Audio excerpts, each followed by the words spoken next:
The 7,932nd meeting of the Security Council is called to order. The provisional agenda for this meeting is non-proliferation, Democratic People's Republic of Korea. The agenda is adopted. I wish to warmly welcome the Secretary General, ministers, and other distinguished representatives present in the Security Council chamber. Your presence underscores the importance of the subject matter we will discuss today. In accordance with Rule 37 of the Council's Provisional Rules of Procedure, I invite the representative of the Republic of Korea to participate in this meeting. It is so decided. On behalf of the Council, I welcome His Excellency, Mr. Yoon Byung-se, Minister for Foreign Affairs of the Republic of Korea. Welcome. The Security Council will now begin its consideration of Item 2 of the agenda. I wish to draw the attention of Council members to document S/2017/337, a letter dated 18 of April 2017 from the Permanent Representative of the United States of America to the United Nations, addressed to the Secretary General, transmitting a concept paper on the item under consideration. I give the floor to the Secretary General, His Excellency, Mr. Antonio Guterres. Thank you, Mr. President. And Mr. President, allow me to first thank the United States and to thank you personally for convening this meeting. The situation on the Korean Peninsula is one of the longest standing and most serious issues before the United Nations. The Security Council first adopted the resolution on the Democratic People's Republic of Korea, D.P.R.K, nuclear issue in 1993, when it urged the D.P.R.K not to withdraw from the Treaty of Non-Proliferation of Nuclear Weapons. 24 years later, and despite extensive efforts, the challenged has defied resolution. In response to the D.P.R.K's accelerated nuclear and ballistic missile activities, the Security Council has adopted 2 sanctions resolutions and met 11 times in emergency consultations since January 2016. During this period, the D.P.R.K conducted 2 nuclear tests, more than 30 launches using ballistic missile technology, and various other activities relating to the nuclear and ballistic missile programs. Its launches using ballistic missile technology have included tests of short, medium, intermediate range and submarine-launched ballistic missiles, as well as the placement of a satellite in orbit. These tests and launches are clear violations of Security Council resolutions. And the absence of coordination and notifications in advance of these launches, other than the space launch of 7 February 2016, are also contrary to internationally accepted regulations and standards adopted by the International Maritime Organization and International Civil Aviation Organization. Aircraft and ships have been prevented from planning their routes to steer clear of these hazardous activities, and adjacent states have been prevented from promulgating danger, restricted or prohibited areas in the areas of responsibility. The International Atomic Energy Agency remains unable to access the D.P.R.K to verify the status of its nuclear program.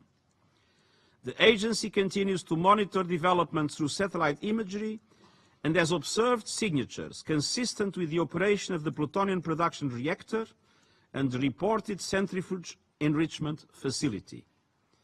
Commercial satellite imagery analysis has also indicated continued activity of the D.P.R.K's nuclear test site, which is believed to be maintained in a state of readiness to conduct additional nuclear test explosions. The D.P.R.K has increasingly stressed the importance of nuclear deterrence in its military doctrine. At the 7th Congress of the Workers' Party of Korea in March 2016, D.P.R.K leader Kim Jong-un described the country as a responsible nuclear weapons state. More recently, in a statement in the United Nations Disarmament Commission on the 3rd of April 2017, While reaffirming its support for comprehensive and complete nuclear disarmament, the D.P.R.K. stated that, and I quote, "Going nuclear armed is the policy of our state," end of quote. The D.P.R.K. is the only country to have conducted nuclear tests this century.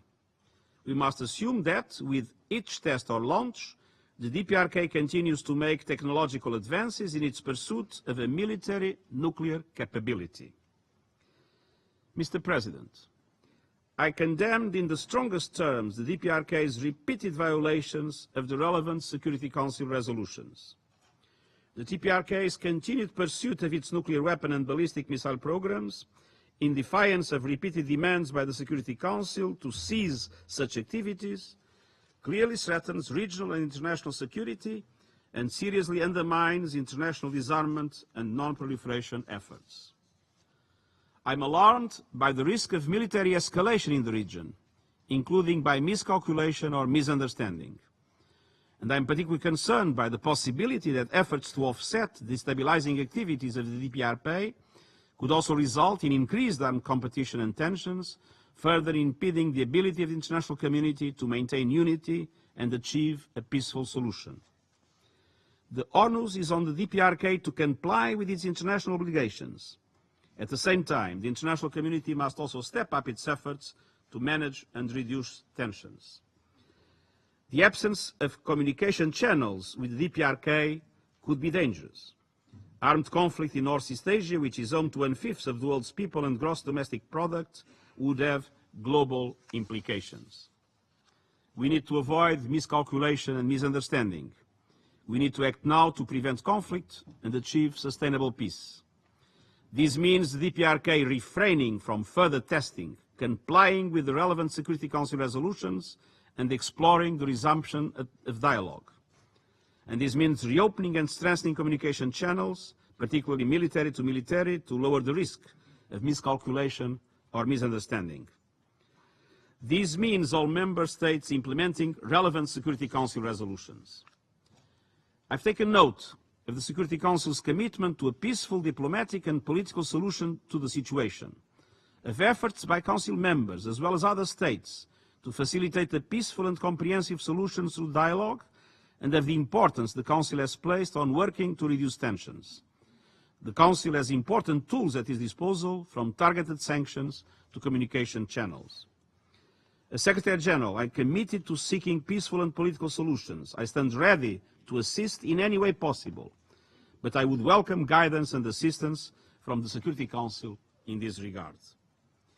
Mr. President, I welcome the Council's understanding of the importance of the humanitarian imperatives of the present situation. On the 21st of March, we released the latest D.P.R.K. needs and priorities document. For this year, 13 United Nations agencies and international NGOs operating in the D.P.R.K. are calling for 114 million to meet the urgent needs of 13 million, especially vulnerable people, half of the country's population. The people of the D.P.R.K. need our generosity and help. I also call on the D.P.R.K. authorities to engage with United Nations human rights mechanisms and with the international community to address the grave human rights situation and improve the living conditions of its people. I therefore welcome the visit by the United Nations Special Rapporteur on the rights of persons with disabilities to the D.P.R.K. next week. As we discussed in this chamber on the 18th of April, improvement in human rights will not only protect the livelihoods and dignify the people in the D.P.R.K., but also promote long-term security and stability in the region and beyond. I would like to conclude by underlining our collective priority for conflict prevention. We must remain committed to pursuing peaceful and diplomatic paths for a peaceful and denuclearized Korean Peninsula. Thank you very much. Thank you, Secretary General, for that most helpful briefing. I shall now make a statement in my capacity as Secretary of State of the United States. And I thank you for the opportunity to address the Security Council. According to UN Security Council Resolution 2321, the stated objective of this Council is North Korea's abandonment of its nuclear weapons and ballistic missile programs. For the past 20 years, well-intentioned diplomatic efforts to halt these programs have failed. It is only by first dismantling them that there can be peace, stability, and economic prosperity for all of Northeast Asia. With each successive detonation and missile test, North Korea pushes Northeast Asia and the world closer to instability and broader conflict. The threat of a North Korean nuclear attack on Seoul or Tokyo is real, and it is likely only a matter of time before North Korea develops the capability to strike the U.S. mainland. Indeed, the D.P.R.K. has repeatedly claimed it plans to conduct such a strike. Given that rhetoric, the United States cannot idly stand by, nor can other members of this Council who are within striking distance of North Korean missiles.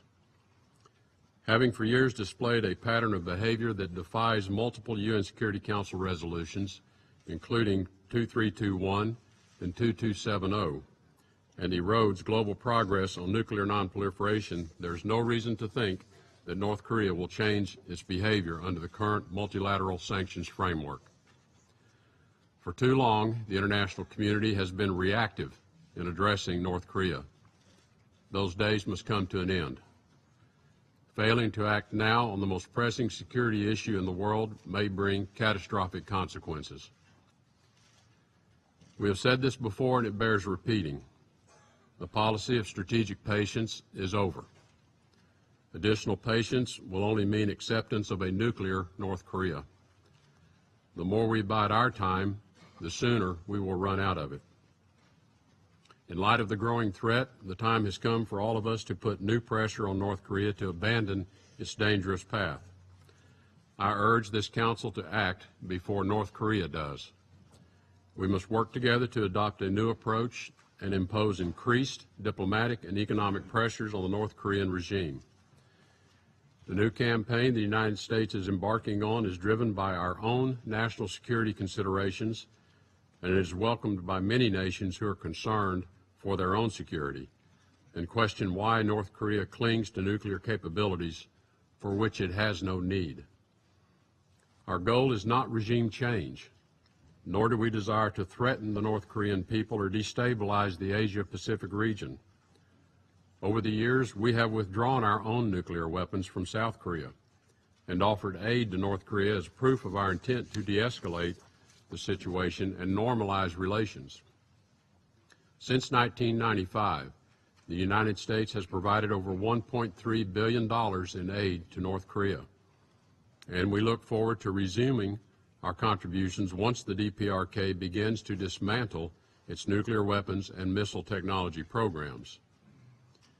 The D.P.R.K., for its own sake, must dismantle its nuclear missile programs if it wants to achieve the security, economic development, and international recognition that it seeks. North Korea must understand that respect will never follow recklessness. North Korea must take concrete steps to reduce the threat that its illegal weapons programs pose to the United States and our allies before we can even consider talks. I propose all nations take these three actions beginning today. First, we call on UN member states to fully implement the commitments they have made regarding North Korea. This includes all measures required in Resolutions 2321 and 2270. Those nations which have not fully enforced these resolutions fully discredit this body. Second, we call on countries to suspend or downgrade diplomatic relations with North Korea. North Korea exploits its diplomatic privileges to fund its illicit nuclear and missile technology programs, and constraining its diplomatic activity will cut off a flow of needed resources. In light of North Korea's recent actions, normal relations with the D.P.R.K. are simply not acceptable. Third, we must increase North Korea's financial isolation. We must levy new sanctions on D.P.R.K. entities and individuals supporting its weapons and missile programs and tighten those that are already in place. The United States also would much prefer countries and people in question to own up to their lapses and correct their behavior themselves. but we will not hesitate to sanction third country entities and individuals supporting the D.P.R.K's illegal activities. We must bring maximum economic pressure by severing trade relationships that directly fund the D.P.R.K's nuclear and missile program. I call on the international community to suspend the flow of North Korean guest workers and to impose bans on North Korean imports, especially coal. We must all do our share, but China, accounting for 90% of North Korean trade, China alone has economic leverage over Pyongyang that is unique, and its role is therefore particularly important. The U.S. and China have held very productive exchanges on this issue, and we look forward to further actions that build on what China has already done. Lastly, as we have said before, all options for responding to future provocation must remain on the table. Diplomatic and financial levers of power will be backed up by a willingness to counteract North Korean aggression with military action, if necessary. We much prefer a negotiated solution to this problem, but we are committed to defending ourselves and our allies against North Korean aggression. This new pressure campaign will be swiftly implemented and painful to North Korean interest. I realize some nations for which a relationship with North Korea has been in some ways a net positive may be disinclined to implement the measures of pressure on North Korea. But the catastrophic effects of a North Korean nuclear strike outweigh any economic benefits. We must be willing to face the hard truths and make hard choices right now to prevent disastrous outcomes in the future. Business as usual is not an option. There's also a moral dimension to this problem. Countries must know by now that helping the North Korean regime means enabling cruelty and suffering. North Korea feeds billions of dollars into a nuclear program it does not need, while its own people starve. The regime's pursuit of nuclear weapons does not serve its own national security or the well-being of a people trapped in tyranny. I ask the community of nations to help us preserve security and protect human dignity. In one of my first trips as America's Secretary of State, I looked across the DMZ at the haunted land of North Korea. Beyond the border is a nation of sorrow, frozen in time. While the world sees the gleaming buildings of Pyongyang, the blight of oppression and starvation has swept this land for over 60 years. But even though the present condition of that country is bleak, the United States believes in a future for North Korea. These first steps toward a more hopeful future will happen most quickly if other stakeholders in the region and the global security join us. For years, North Korea has been dictating the terms of its dangerous course of action. It is time for us to retake control of the situation. We ask the members of this Council and all other partners to implement a new strategy to denuclearize North Korea. Thank you. I resume my function now as President of the Council. I now give the floor to His Excellency Mr. Fumio Kishida, Minister of Foreign Affairs of Japan. Thank you, Mr. President. I would like to begin by expressing my sincere appreciation to you for convening this timely meeting on the denuclearization of North Korea. I would also like to thank Secretary General Guterres for his informative briefing. Mr. President, the threat posed by North Korea's nuclear and ballistic missile development has reached a new level. Since January 2016 alone, it has conducted 2 nuclear tests and at least 30 ballistic missile launches. This threat is not just hypothetical. For ordinary citizens, it is only too real. On 6th of March, North Korea launched 4 ballistic missiles, 3 of which landed within Japan's exclusive economic zone. This was no advance notice, and the consequence of these reckless launches could have been catastrophic for innocent fishing boats, sea vessels, and aircrafts. These launches are intentionally meant to be a provocation, as evidenced by North Korea media reports, which states that the North Korean units responsible for striking U.S. bases in Japan in contingencies were involved. It is therefore increasingly important for countries in the region to strengthen deterrence to ensure these peace and security. Mr. President, now is a good time to recall the commitments North Korea has made on denuclearization in the past. In 2005, North Korea, together with China, Japan, the Republic of Korea, the Russian Federation, and the United States, quote, unanimously reaffirmed that the goal of the six-party talks in the verifiable denuclearization of the Korean Peninsula in peaceful manner, end of quote, in six-party talks joint statement. All parties expect North Korea remain commitment to this position. There is no doubt that dialogue is necessary to achieve the peaceful denuclearization of the Korean Peninsula. However, under the current situation, where North Korea continues to advance its nuclear and ballistic missile programs, meaningful dialogue is clearly not possible.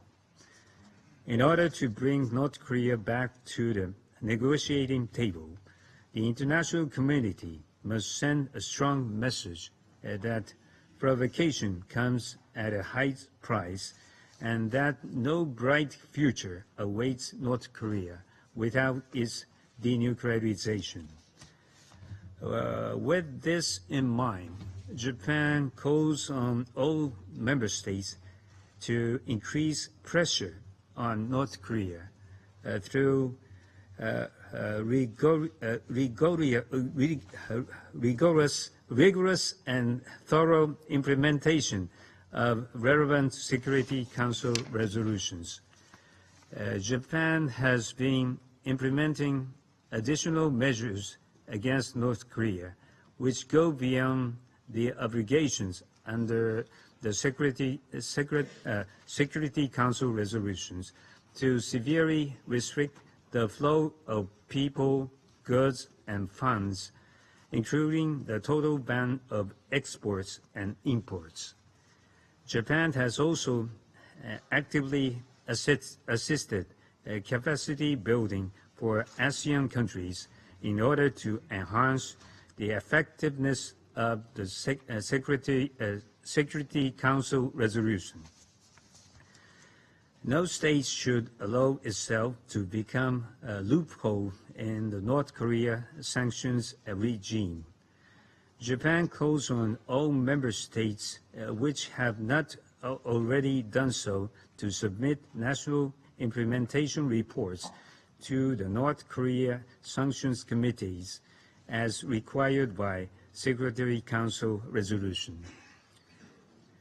Any further provocation, including nuclear tests, should be met promptly by an even more stringent resolution by Security Council. Mr. President, North Korea has defiantly dismissed Security Council resolution as illegal, and so we refuse to be bound by these obligations. This has real humanitarian consequences.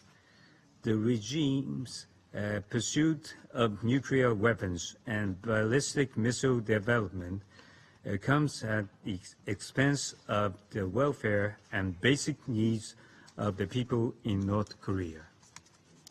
These people include international abductees. In the past, North Korean agents infiltrated Japan and abducted a number of Japanese citizens, including a girl as young as 13 years old. Abductees' futures have been stolen and their families torn apart. Japan attaches the utmost importance to the abductions issue, which undermines the sovereignty of Japan and casts fear over the lives of our citizens.